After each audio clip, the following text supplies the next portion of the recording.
Hello and welcome to Do It Yourself channel.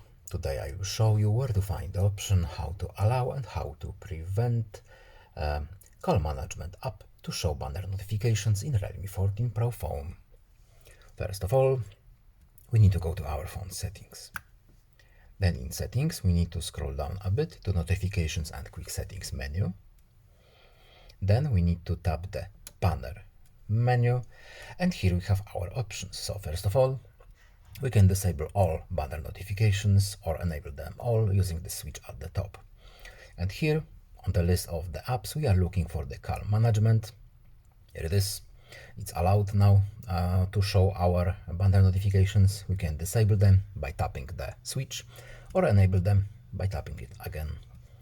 And that's pretty much it. I hope this video was helpful to you. Please leave a like and subscribe. Have a nice day and see you in the next video. Goodbye.